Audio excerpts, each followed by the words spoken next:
Welcome to the coaching table. I'm Thomas Thompson, and I help leaders like you have the conversations that you're not having so you can lead yourself well. When you lead yourself well, you will succeed at leading the people around you well. And the conversation we're having today is part 3 of a series I'm just calling Handling the Delegation Handoff. How do we hand off delegation well? Great leaders delegate. Great leaders delegate well. Great leaders who want to develop other great leaders learn how to delegate. And so we're talking about how do we hand off this football, high school, lunchroom football, how do we hand this off to someone so we know and have confidence they are running with it and they will be successful and I have set them up for success and I can now turn my attention as a leader to the other things I need to get done. Well, we've talked about that for the last couple of weeks and I'd love for you to scroll down and you can see a little button to go back and catch up. But I want to focus today on what are 3 fumbles that take place in the delegation handoff. And we're looking at this delegation triangle here, this football here, and the areas of responsibility, what is on my plate, authority, what do I have the permission or the boundaries to do and not do, and then accountability. How do I hit the mark? What does it look like to hit the mark? And we can fumble in all 3 of these when there's not the word clarity. And what I'm striving for is, with you in this conversation is, if you will spend time getting clarity in these 3 areas, you can avoid some of the fumbles. What are those fumbles? Let's look at 3 of them. Fumble number 1 is the fumble of responsibility. This is where someone is unclear what the expectations are. They walk out of the meeting, they say, yes, I got it, I'm going to do it, but they don't really know what all it means. And you haven't clarified for them, I want you to do A, B, and C. And sometimes they walk out of there thinking you said X, G, and Q. And so they're running off on a different table. How do you get clarity with this part? Well, you really want to drill down to it again at the beginning when the ball is handed off. One tool you can use is called the Receipt of Comprehension. And this is where you have a conversation where there's kind of a receipt given. So for example, you walk into a store and you buy something, you get a receipt that says, yes, money was exchanged and this good was given. There's clarity around the whole thing and you got proof of it because you're holding the receipt in your hand. Well, we want to give a receipt in our handoffs as well. So that receipt could look like at the end of a meeting, you've been meeting for an hour and 40 minutes, which is way too long, but you've been meeting for an hour and 40 minutes. The last 10 minutes, you do what we talked about a few weeks ago. You say, hey, let's get some clarity, some receipt of comprehension. What did we decide today? Who's in charge of this part of it? And when is that going to be due? And you walk out of that and everyone's having kind of a living receipt of comprehension. Or something I used to practice for years that I thought was effective was to say to the person that I met with, okay, at the end of this meeting, within the next 24 hours, I want you to send me an email back with your receipt of comprehension. Just here's what I understood that you said you wanted me to do, and here's what some important parts of it, and here's when it's due, and here's what you said you were going to do, Thomas. And I had that email. Now we've got that receipt. And so later as a leader, if I come back and I say, hey, how come you didn't do this? The employee is able to say, but wait a minute. We agreed that this is what you wanted me. Oh, you're right. I didn't ask you to do that. Or the other way around. When I come back and it's time to evaluation, I'm gonna center on the receipt of comprehension. What did we agree that you were going to do? You got to get a receipt of comprehension. That's clarity. Second fumble is around the word authority. We usually are unclear about what do I really have permission to do here, and what would be exceeding the kind of the banks of the river of my authority here.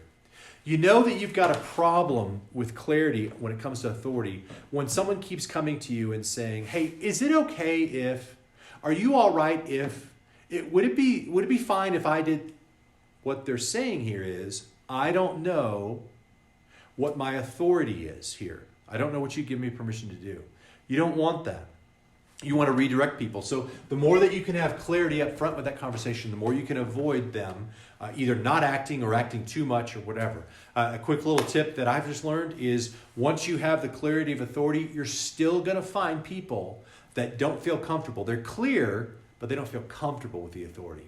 They're really wondering if it's okay. Hey, are you okay if I make this decision? So my tip is you just respond to them with what did we agree you had the authority to do?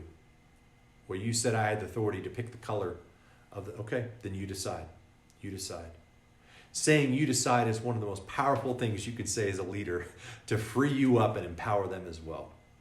Don't fumble in clarity about what the authority is. And then the final area is this idea of accountability. How do we get clarity there? I want to be super clear here. I find that most organizations struggle with evaluation and they struggle with accountability because they don't spend enough time getting clarity at the front end. And so when it comes time to actually evaluate, it's very subjective. Hey, you're doing a great job, or, I just don't feel like you're doing a good job.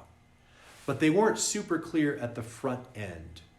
And so how do you get that? You've got to have that question. What does it look like for me to get an A on this?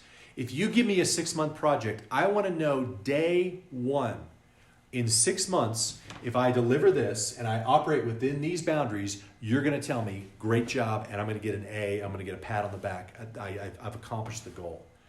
But when it's not put down, when it's not codified, and you've actually written down, this is what it looks like, you're going to have some confusion there. And it's going to be very, very subjective. Now, as leaders, sometimes, I just want to speak to you, for example, you that are leading specifically. As leaders, where we tend to struggle in these 3 areas is sometimes we struggle to really release the ball. Or we give the ball away and then we take it back. Hey, I know I said you could do this, but then I took it back. Hey, I know you said the authority to do that, but then I didn't back your play.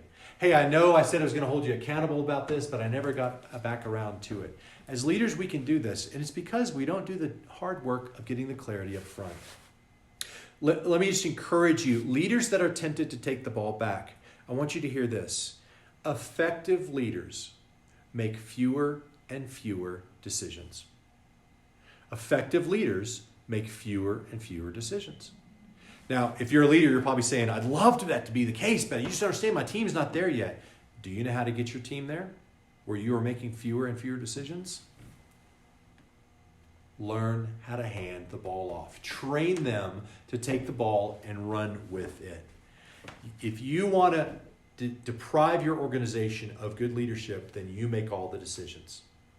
Because at the end of the day, you can have control or you can have growth, but you can't have both. And leaders that want to control everything are destroying the growth of their organization because they're making all the calls.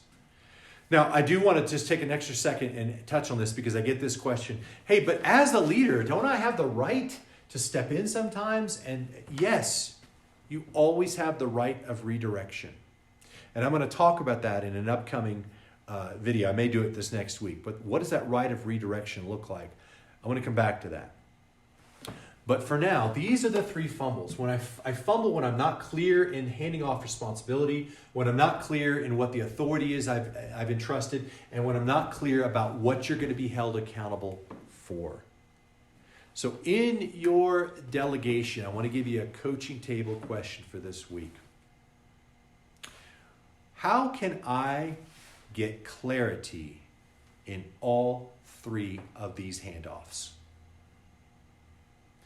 How can you get clarity in all 3 of these handoffs? I want to encourage you to pursue that and even use this diagram with someone that you're working with because you will identify, hey, where is it we don't have clarity right now? Well, I'm unclear about this one or I'm unclear about that one. Take that question with you and I'll come back next week with that thought of the right of redirection. We'll talk about that next week as we close out the series on the delegation handoff. I hope you delegate well. And until then, you're always welcome at the coaching table.